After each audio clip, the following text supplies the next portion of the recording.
After more than 20 trips to Africa to work primarily with vulnerable children who often lived in orphanages, Laura Horvath and her work with Healing Children Worldwide has determined that centuries-old wisdom about caring for underserved areas may need reimagining. Laura shares how the lessons she learned while working with communities across the globe have led her to engage in a radical initiative to unite and empower families.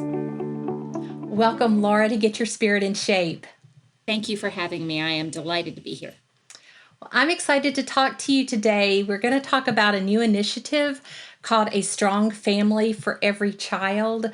But there's a lot to talk about. You have a long history of mission work across the world, and really concentrated in Africa. And I want to talk to you about all of that. But before we get started, why is it that this intersection of vulnerable children and underserved communities, has that captured your heart? I think the short answer is I don't really know. I went to a mission presentation at my home church, probably 20 years ago. And they were talking about an orphanage ministry in a country in Africa that I could not have found on the map at that time. And I don't know why, but it just grabbed my heart. I was a teacher at the time. There was a picture of kids in a classroom that I still remember very vividly. And I remember raising my hand and asking, what could I do to help support this effort without ever going to Africa? Because I'm never doing that. And the pastor said, you're going to be sorry you asked that question. And I've told him many times since then, I have never been sorry, not once. And I have traveled to Africa more than 20 times and other places as well. And it has transformed my life. Well, let's go ahead and start talking about this organization that you're involved with, Helping Children Worldwide. Mm-hmm. As I read about the information, I read your story, what intrigued me was that the lessons you've learned were built on things that you felt like you did incorrectly. I want to hear some of those stories, because I think in the United Methodist Church, in the greater church, we want to help, but sometimes we just get it wrong. Yeah. So can you share with us some of those things that you did out of your heart, and then you're like, oh, that was not the right way to do this? Yeah, I do think we learn as much from non-example as we do from example. And one of my favorite things about Helping Children Worldwide and being on staff here is we're what I call a know better, do better organization. And what I mean by that is we get into the work that we do with all of the very best intentions and with everything that we know best how to do at the time. But we're always open to new information. We're always open to best practices. We're always striving to be better, to do better. And when we find a better way, when we find out something that we're doing is maybe not the best approach, but there's a better approach, then we try to do that. And it's not to say that we just flip from one thing to another. We're always well researched and very thoughtful when we make a change, but we're not reluctant to make a change that needs to be made. And I think that's a testament to why Helping Children Worldwide's programs have been so successful, because we are willing to learn from our mistakes. And we made a lot. And I think in this field, especially in orphan ministries, especially, you get people who feel that call to care for the orphan and the widow, down to the depths of their soul. And they want to respond to that call, which is absolutely the right thing to do. But they don't always have the expertise and the knowledge that it takes to work with extremely vulnerable children who've been separated from family and parental care. And so, lots of times you'll get orphanages that start with a Christian couple or a Christian organization that wants to take care of kids that are living on the street or that are coming out of refugee camps after a war like we did. And you sort of think through the processes of, well, they need to be safe and they need to be fed and they need access to healthcare and they need access to education. And all of that is true. But they don't necessarily have a background in how to treat children who've suffered trauma and why those kids act differently and how they need to be cared for a little bit differently than kids who haven't. And so as we have grown as an organization, we have been willing to recognize what we don't know as much as what we do, and to seek out the knowledge and the expertise that we need in order to care our very best for the children and the families that are placed in our care, because ethically and morally, that's our obligation to do so. What is that kind of those high level initiatives of helping children worldwide? We have a number of missions that we're focused on. We are still based locally, or kind of primarily in Sierra Leone, Africa, but we have lived into our kind of aspirational name of helping children worldwide in ways that I didn't anticipate when we first got started. I think we thought we'd have an orphanage, and it would be a great orphanage in Sierra Leone, and then we would plant another one in another location and another one, and so on, sort of prove a model and then replicate it. And that didn't happen. That wasn't apparently God's plan for us. What's happened instead is that the lessons that we learned in having set up an orphanage and then realizing the orphanage is actually not really a great place to raise kids, and then transitioning to a family care model and all the lessons that we learned that went along with that, we've been able to share those both regionally in Sierra Leone and teach other orphanages and childcare institutions how they too can transition their model to family-based care. We also are working with organizations in Liberia, Nigeria, Mozambique. We have trauma-informed curriculum for non-literate caregivers on how they can heal the trauma of their own children and form healthy attachments after they've been separated for long periods of time. And that curriculum is going all over the world. It's in Haiti, it's in Uganda, it's in Kenya. We're developing it for several different countries so that other organizations can benefit from the things that we've learned, both the mistakes that we made and the things that we learned along the way, care for children well in their own contexts. What are the challenges with an orphanage? Why that seems like a very logical way to help a community. Yeah, it does seem really logical. And at the time when we built it, we were coming out of an 11-year civil war. Families had been just obliterated. They were just blown apart. They get separated because of the unrest. The social services of the country were destroyed, and there was really no way to reunite children who'd been separated from families back with their parents in those early days. And so the first 40 kids we pulled into the orphanage were kids that were living on the street or in refugee camps, and they didn't have anyone to care for them that we could find. And so I think in a crisis situation like that, a residential center is not a bad solution to stabilize that situation, to make sure the child is safe, to get them the health care that they need, to get them back enrolled in school and things like that. What we didn't realize at the time is that for all of the things we could provide for, shelter and safety and healthcare and education, all those things that we could easily do, there's one thing we never were ever going to be able to do, and that was give the children a sense of belonging and family. So I have friends that work for Strengthening Families and Children out of the UK, and they'll talk about if you list the priorities, what every child needs in their life, and you made a list of, say, 8 or 10 of those things, you would list things like access to education, a spiritual life, a spiritual connection with God, healthcare, enough food, shelter, all of those things.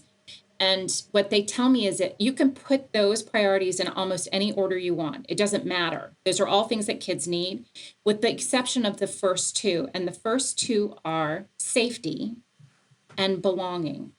So the top two things every child needs are to feel safe and to belong to someone. And children need to belong to a family, not an institution. And an institution, as good as it is, and we think ours was very good, we were never going to be able to do that. Only a family can. And so these learnings have led to this new initiative, which is called A Strong Family for Every Child. Yeah. Tell me about that. We're so excited about this campaign for a couple of reasons. There is the obvious angle where, if you look at the UN Convention on the Rights of the Child, we've known for 30 years that children have a right to and deserve to grow up in a family, all children everywhere. We've all signed on to that. We all ratified the Convention on the Rights of the Child. And I think we just haven't known how to do that. We now know how to do that. And we know how to teach other organizations how to do that. We've also expanded our conception of what a family is. So, we know that 80 to 90% of kids that live in orphanages actually have a living parent that could care for them. And the only reason why they're in the orphanage is poverty. Or the leading reason. Sometimes it's poverty and a disability, or poverty and an illness, or something like that. But Poverty shouldn't be the reason why a kid's in an orphanage if they have someone who cares about them. What we should be doing instead is focusing on how do we help that person care for them. But we're starting to think, in our partnership with Zoe Empowers, who's also engaged in this campaign, is we can think of family in different ways. So family doesn't necessarily have to be a mother and a father and a brother and a sister. A grandmother can care for her grandchildren. An auntie can care for her niece and nephew. Even in the Zoe example, you can have youth-headed households where there's an older sibling that's caring for their younger siblings, and they can be empowered to do that. And so I think if we expand our definition of what family is, then we can realize a world where every child has a family, and we can strengthen all of those families so that they can care for their kids and care for them well. So we're excited about that because it's obviously good for kids and families. But the other thing that we've realized is that when churches engage in orphan missions in any way, and even in very small ways, it sort of enlivens their congregation, it inspires people. I think in this current climate, in the world that we live in, people long to belong to something that feels like it's making the world a better place. I left the church as a young adult, as many young adults do, and came back to the Methodist Church because of this orphan mission. Because when I couldn't kind of make sense of some of the hypocrisy that I saw in the church, what did make sense to me was engaging in a mission that was making children's lives better. And I wanted to be a part of that. And I came back to church and back to God because of that mission. And I think that is something that would resonate with a lot of people who have become maybe disillusioned with church or who have walked away. I think if you feel like you can plug into something that's improving the lives of children, who doesn't want to be a part of that? So, how can United Methodists get involved with this new campaign? So what I would like to say is that if your church is engaged in orphan missions already, find out more about what that engagement looks like. And what I want to make really clear is we're not out here bashing churches that are supporting orphanages, but we would like to talk to you about maybe a better way. I'll tell you honestly, we transitioned the orphanage where we cared for 40 kids because that's how many fit in the building. And as soon as we transform, we now care for over 500 children and their families in the community, and they get to stay with their families. So you can broaden your impact if that's the way you're currently engaged in orphan mission. If you are sponsoring children, if you have traveled over on orphanage mission trips and things like that, we'd love to talk to you about how you can engage in a much healthier way that has a bigger impact. If you're not engaged in orphan missions at all, there are lots of ways to get involved. And I think the main message is get involved and specifically in programs that are either transition to family care models or are already family care models. You want to look for programs that are strengthening families, that are reuniting children with families or keeping families intact so that they can grow up with the love and connection that they need to thrive. Laura, what are some of those best practices that people should be looking for when they're involved in a mission or in an orphanage or in ministry that cares for vulnerable children? So I look for a couple of things. I look for organizations that promote family for all children, that strengthen those families, that build the capacity of families to care for their own children.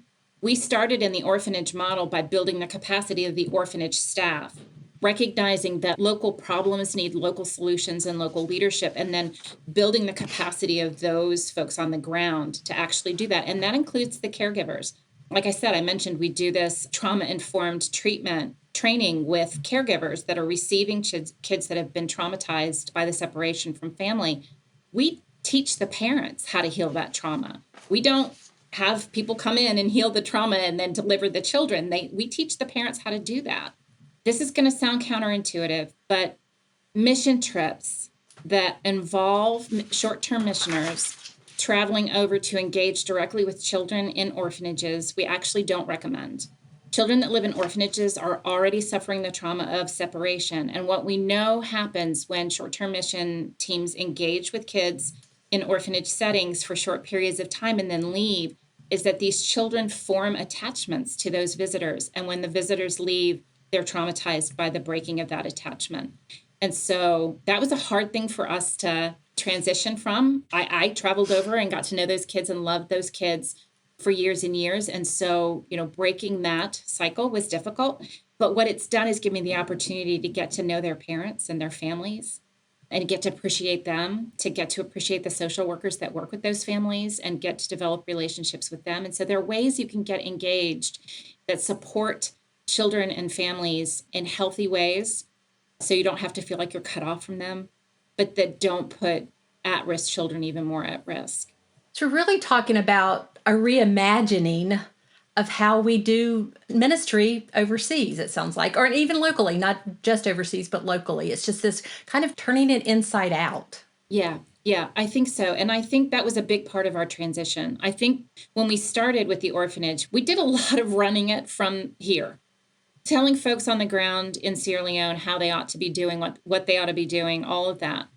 We had to recalibrate our relationship with our partners in Sierra Leone when we did the transition. And we had to recognize that while we had access to resources, financial certainly, but sometimes also research or best practice, and we had an obligation and a responsibility to share those resources with our partners, it was really up to our partners to decide how best to implement those things on the ground.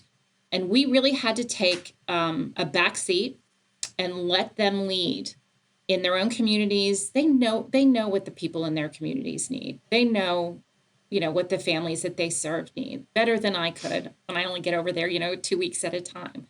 So recognizing that and taking more of a role in the wings and making the local staff and the families of these children the champions of their stories, that's been a really good, instructive lesson for us, both as an organization, but I think just from a mission mindset. It feels to me much more in keeping with how mission ought to be done.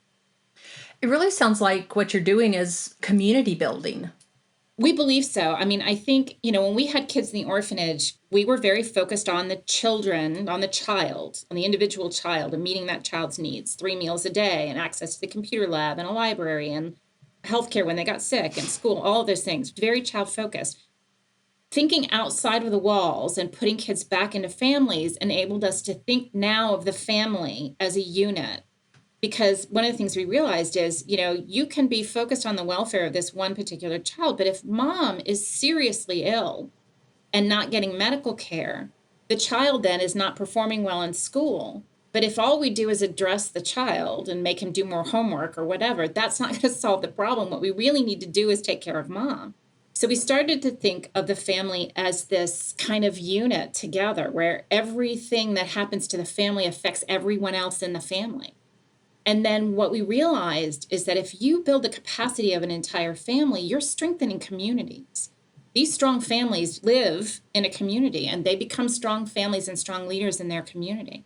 So the impact that you have once you start thinking outside the box, I mean, literally outside the orphanage walls, it's like those ripple effects when you throw a stone in a pond. They just ripple out, further and further and further. And I don't have in my work direct interaction with those members of the community where those ripples are happening, but I shouldn't, and I don't need to, because the mission that we're sort of focused in on is rippling out and capturing more and more people.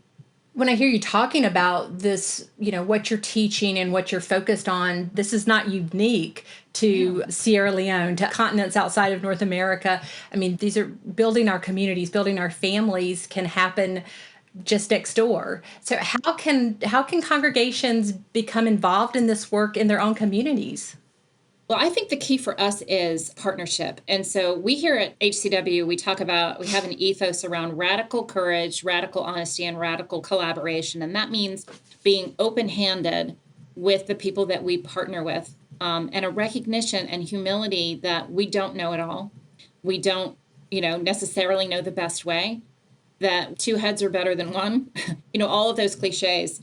But recognizing the sort of value and gifts that your partner brings, even when they're located in the global south or they're located in the inner city, and from outward appearances it looks like they don't have. I think we're always focused on what do they need and not as focused as we should be on the strengths that they may have that aren't just immediately apparent. One in Sierra Leone that I've learned is that families in Sierra Leone have deep faith. deep connections to their faith. And that's a strength that they can really draw on. But if, you might need to help a family understand how to draw on that strength, and that is a strength that they can draw on. So I think having the humility to truly partner with the people you're trying to serve in mission with, and serving in mission with and not to, is a key piece of that. And that can happen in your neighborhood. It can happen overseas. As we finish up today, Laura, what is something that you had hoped we'd talk about and I didn't ask you yet? Just kind of one last thought. I'm like Brer Rabbit on this topic. I literally could talk for 5 days on this topic. As a mom, I think about what I would want for my own kids. If something happened to me, if something happened to my husband, what would I want for my own children? And as beautiful as the Child Rescue Center was when it was an orphanage, that's not where I would have wanted them. I would want them with my sister or my girlfriend or my sister-in-law. I would want them to know family. I would want them to know someone who loves them for who they are and who knows them for who they are. I think what people want deep down, what they long for, is to be seen, to be really seen. And we get that from family. That comes from family. So, yeah, I'm all about getting kids that. That's really beautiful and so important. Yeah. So important. Well, there's one question we always ask our guest on Get Your Spirit in Shape, and that question is, how do you keep your own spirit in shape? So this one's new for me. I thought about this for a long time. There are a lot of things I could say, and prayer is a big part of my life, but, probably everybody says prayer. But recently, my daughter has started teaching me how to knit, and I'm terrible. I'm terrible at it. I'm on my second blanket, on the 5th attempt on my second blanket, because right now all I can manage is rectangles.